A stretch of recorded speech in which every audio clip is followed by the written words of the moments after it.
Chosen one, there is something I need to tell you. Not something general, not something meant for everyone who stumbles across this video. Something specific, something that has been waiting for this exact moment to be spoken. You have been living under a silence that has confused you. Not the silence of an empty room, the silence of heaven. That particular kind of quiet that feels like distance, like your prayers are going somewhere, but you cannot tell where, and nothing is coming back. That silence has a name, and tonight I am going to tell you what it is, because when you understand what the silence actually was, everything you have been through will look completely different.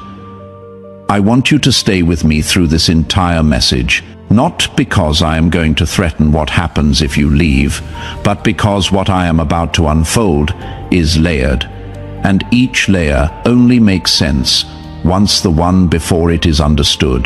By the time this message is finished, the silence will no longer feel like abandonment. It will feel like the most intentional thing that has ever been done on your behalf. Let us begin. There was a moment, and you may not be able to pinpoint exactly when it was, when something in your life went quiet. Not just externally, internally. That part of you that used to feel certain about where you were going started to become uncertain. The confidence that once came easily began to require effort to maintain.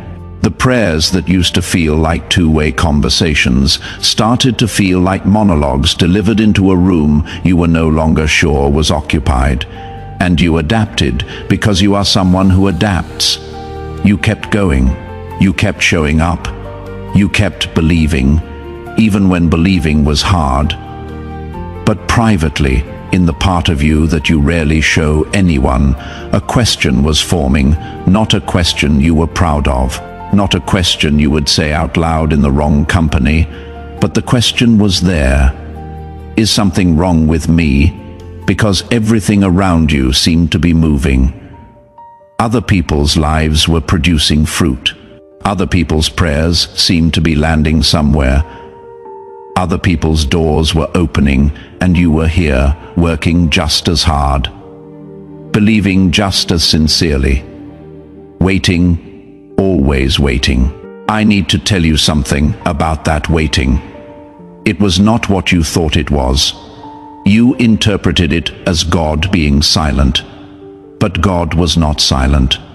God was building. And what he was building was not small enough to be built quickly.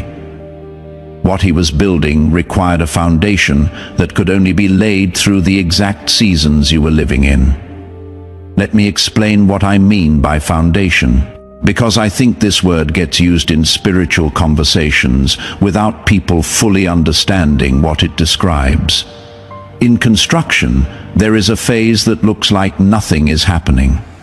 You pass a building site every day.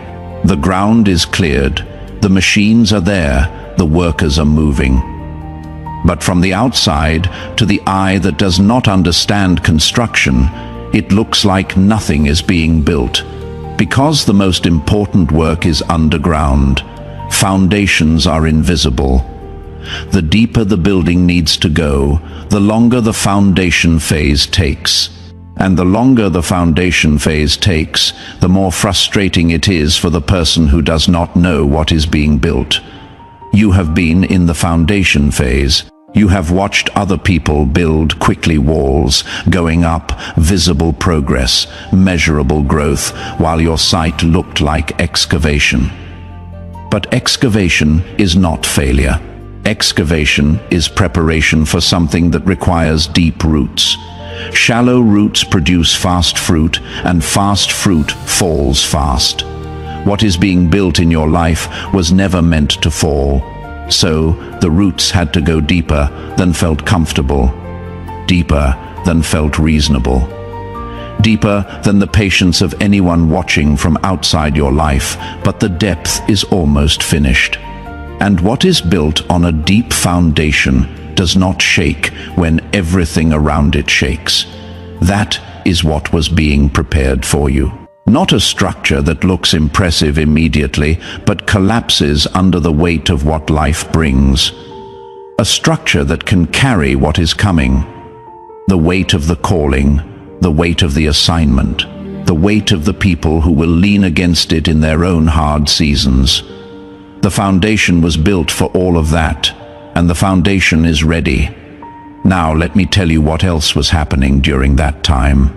Because the foundation is only part of the story, while heaven was building in your life, there was also a campaign being run against you, and I do not use that word lightly. What you experienced was not random difficulty. It was a campaign, strategic, coordinated, intentional, designed to do one thing: make you stop before the foundation was finished. Because the enemy is not afraid of people who are struggling. He is afraid of people who are struggling and still refuse to quit. A person who quits halfway through the foundation phase ends up with a hole in the ground and no building. All that excavation wasted. All that preparation abandoned. That was the goal. So the pressure was applied to the place where you were most likely to break. For some people, that is finances. When money is under constant threat, the mind has no room for anything else. Survival thinking takes over. Vision shrinks. Faith becomes harder to sustain. And the spiritual work, the building happening underground, gets drowned out by the noise of the immediate crisis. You pray less because you are tired from managing the emergency. You plan less because the horizon keeps collapsing. You dream less because dreaming feels like a luxury you cannot afford when the present is this heavy. That is not weakness. That is what sustained financial pressure does to a human mind. It was designed to do exactly that. For others, the pressure is relational. The people who were supposed to stand with you left, or they stayed but changed, or they turned and became the very source of the wound they were supposed to help heal. And isolation has a particular cruelty. Because in isolation you only hear one voice clearly, the one inside your own head. And when that voice has been under pressure long enough, it starts to tell you things that are not true. It tells you that you are the problem. It tells you that other people figured something out that you missed. It tells you that the promises you believed in were naivete. I need to say this clearly. That is not your voice telling you those things. That is the pressure talking. Those thoughts are not a diagnosis. They are a symptom of a targeted attack on the part of you that was supposed to sustain your faith through the foundation phase. For others, the attack was more intimate. It came for the body. It came for the mind. Unexplained symptoms, persistent anxiety, a heaviness that medication and willpower both failed to fully lift. A fatigue that went deeper than sleep could reach. And here is the cruelty of attacking the body and mind when you are physically depleted and mentally exhausted. Even prayer feels like effort you do not have the energy for. The very thing that would strengthen you becomes hard to access when you are most weakened. That is not an accident. That is strategy. The reason I am explaining this to you is not to rehearse your pain. It is so you understand something critical. The intensity of the opposition you faced was proportional to the significance of what was being built in you. You do not run a sustained, multi-front, coordinated campaign against someone who poses no threat. That level of spiritual opposition is reserved for people whose potential the enemy assessed and decided, I cannot let this person reach their full assignment. So when you look back at the hardship, and I know it has been hard, harder than most people around, look at it with this lens. The very intensity of what came against you is the most honest testimony to what you carry. The enemy does not miscalculate. If he assessed you worthy of that kind of opposition, then what you carry is exactly as significant as you have always quietly suspected. and secretly hoped. Now I need to tell you about what was happening on the other side of the silence, because the silence from your end did not mean silence on heaven's end. There is a passage in the book of Daniel, one of those passages that most people read past, because it looks like a logistical detail that describes something that maps directly onto what happened in your life. Daniel had been praying for 21 days, and on the 21st day, an angel appeared and said something remarkable. He said, "Your prayer was heard on the first day, not the 21st day, the first day." So the question becomes, what happened in between? The angel explained. He had been sent in response to that first prayer. But there was a battle in the heavenly realm that delayed the delivery. The answer was coming. The answer had always been coming, but the delivery was contested, and Daniel on earth, in natural time, experienced that contest as silence, as unanswered prayer, as heaven not responding, when in reality there was a war being fought on his behalf in a dimension he could not see. I want you to sit with that for a moment, because this is not an abstract theological point. This is a description of what your life has looked like from the inside of heaven's perspective. Every time you prayed and heard nothing, every time you waited and nothing moved, every time you said the same prayer again with a faith that was wearing thin at the edges, there was an answer already in transit, already sent, already on the way, being fought for in a realm you had no access to. The silence on your end was the sound of a battle on heaven's end. And battle's end, the 21 days ended for Daniel.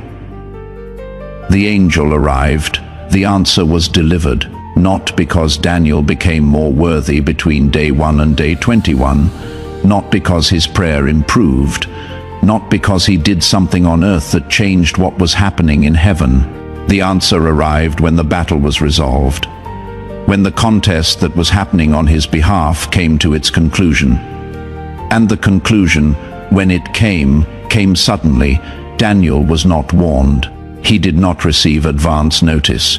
He was going about his life, and then the angel was there.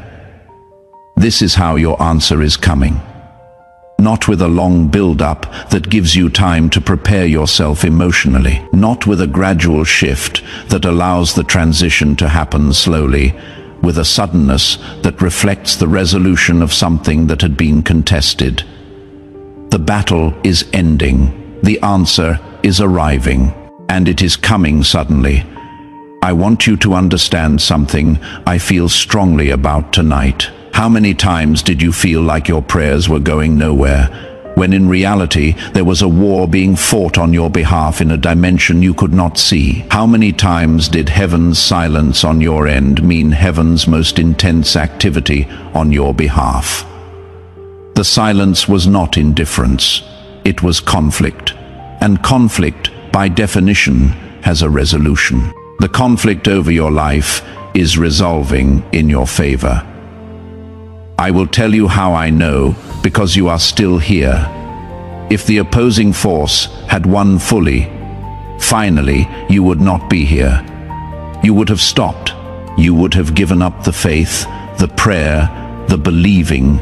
You would have settled into a life of managed disappointment and called it acceptance. You would have packed away the things you once believed for and told yourself a story about why it was okay that they did not happen. But something in you kept refusing to fully give up. And that refusal, that stubborn, sometimes barely conscious refusal to stop, was not just willpower. It was God preserving in you the faith necessary to receive what is coming. He was keeping the candle lit, not burning brightly, some days barely a flicker, but lit because a candle that is still lit can start a fire. And what is coming in your life is not a quiet resolution to a quiet season. What is coming has the capacity to start a fire. But before I describe what is coming, I want to speak about something that rarely gets addressed in messages like this: the grief of the long season. Not just the difficulty of it, the grief, There is a specific kind of grief that accumulates in a person who has been faithful for a long time without visible return. It is not the grief of losing something. It is the grief of not yet having something that you have believed in long enough for the believing itself to become exhausting. The grief of carrying a promise that has not yet arrived.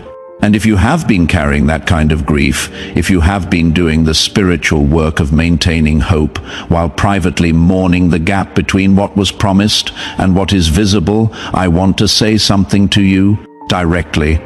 That grief is not a sign of weak faith. That grief is the natural result of caring deeply about something that matters. You do not grieve what you do not value. You do not ache for what you were indifferent to. The depth of the grief is a measurement of the depth of the desire, and the depth of the desire is a measurement of the depth of the calling. You would not have been given a desire of that magnitude for something you were never going to receive. Psalm 37:4 says, "Delight yourself in the Lord, and he will give you the desires of your heart." Not create new desires in your heart that are foreign to who you are. Give you the desires that are already in your heart. The desire was placed there first. The fulfillment follows, and the gap between the placing and the fulfilling is what looked like delay and felt like grief. The grief is ending, not because the desire is being removed, because the fulfillment is arriving. Now, let me tell you about something happening right now in the Spirit. There is a passage in Luke 15 about a father who watched for his returning son. The text says the father saw the son coming while the son was still a great way off, which means the father had been looking every day, looking in the direction his son had gone, not with resignation, with expectation. And when the son was still far away, not close, not almost there, still a great way off, the father ran. He did not wait for the son to arrive at the gate. He did not stand at the door and receive him. He ran before the arrival was complete. I want you to understand what that image means for your life right now. You have been walking toward something, toward the fulfillment, toward the answered prayer, toward the season you have been believing for, and you are still a great way off from what it looks like fully realized. But the Father has been watching the direction you are coming from, and he sees you, not the finished version, not the arrived version, the still coming version, and he is not standing at a distance, waiting for you to make it all the way. He is moving toward you. What you will experience in this season, the provision, the open doors, the divine connections, will often arrive before you feel like you are ready for it, before you feel close enough, before you have figured out the logistics, because the Father is running, not waiting for your arrival to be complete, running to meet you where you currently are. Now, let me speak about what you have been carrying that you were never supposed to carry alone. There are people in your life, and people who will enter your life in this next season, who are in the middle of their own silent period, their own foundation phase, their own 21 days. And they need something from you that cannot be manufactured and cannot be faked. They need someone who has been in the dark and can honestly say to someone else who is in the dark, I know where you are. I have been there, and I can tell you from the other side of it there is another side, not as a performance, not as a motivational message, as a testimony, as proof. The authority to say that comes only from having lived it, and you have lived it. Isaiah 61 speaks of people who received beauty for ashes and became oaks of righteousness. Oaks, not flowers, not decorative plants that add color for a season. Trees with root systems that run deep enough to provide shade for others. Trees that do not bend when the wind comes. Trees that are still standing when the storm passes. What you have been through was not decorating you. It was rooting you, making you into someone who does not blow over when the people around you are in their storm, someone they can lean against and find solid. That is the calling embedded in the suffering, not to perform your testimony on a stage, though that may come, but to be present with the right person at the right moment and offer something you could not have offered before all of this. The presence of someone who understands, the hope of someone who came through, the authority of someone who believed when it was hard and now stands as proof that it was worth it. This is who you are becoming, and the becoming is almost complete. I want to speak now about what is on the other side of the silence, because I was shown something about the season you are entering, and I want to describe it carefully. The season you are entering is a season of suddenness, not gradual, not incremental, sudden, like the earthquake in Paul and Silas's prison, which did not come with warning and did not arrive in stages. What is coming for your life is going to arrive with a speed that does not match the pace of the season you just left. This is by design. When God compresses time, when He accelerates what He has been building, it is always to compensate for the length of the preparation. What took years to prepare does not have to take years to deliver. The delivery can be sudden even when the preparation was long, and within the next season, in ways that I believe you will be able to trace back to this moment. You will begin to see things move that have not moved for a long time. A door that has been closed will open, not creak open, open. A provision will arrive from a direction you were not looking. Not a small provision. A provision that visibly exceeds what your own effort produced. A connection will be made, a person, a conversation, a collaboration that you will recognize immediately as placed, not engineered, not networked, placed by a hand that was operating on your behalf before you even knew what you needed. These are not promises I am making. These are descriptions of what heaven released when the foundation was complete and the 21 days ended. Watch for them, because they will arrive wearing ordinary clothes. They will look like coincidence. They will look like luck or good timing. But you will know, in the part of you that has been waiting, that has been holding on, that kept the candle lit through every dark night, you will know. And I want to tell you something about the people who will arrive in this season, because the provision is not only financial, the provision is also relational. God does not just send resources. He sends people who carry resources, people who carry doors, people who carry keys, people who were placed in positions years before you needed them for the specific purpose of what they are about to do in your life. They are not strangers in the way you think of strangers. They have been connected to you in the spirit long before they will be connected to you in the natural. And when you meet them, and some of you will meet one of these people within the next weeks and months, you will not feel like you are meeting someone new. You will feel like you are encountering someone who was supposed to be there, because they were. Heaven does not improvise.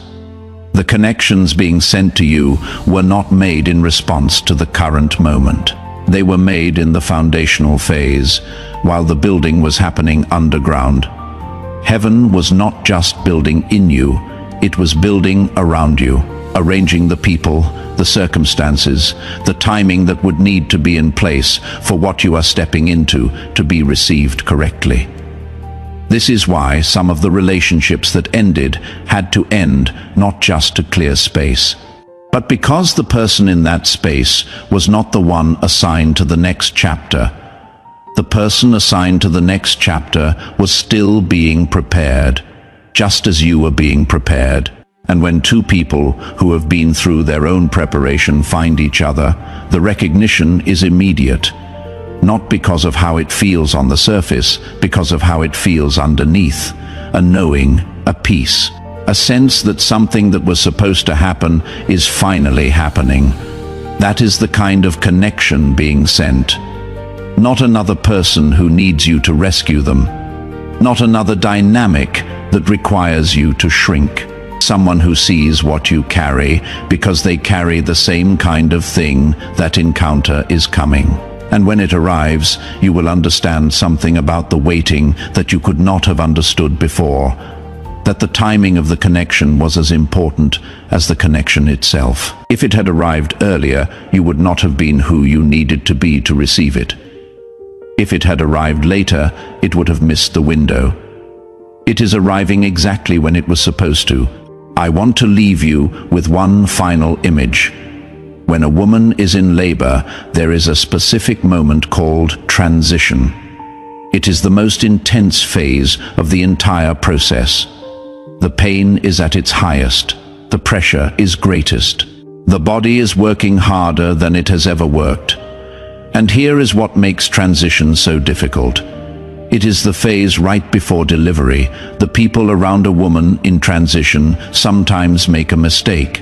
They see how much pain she is in, and they think the worst is still ahead, when in reality, the intensity of transition is the announcement that delivery is close. If you are in transition, and I believe some of you hearing this are the intensity you are feeling right now, is not evidence that the worst is still coming. It is evidence that delivery is near.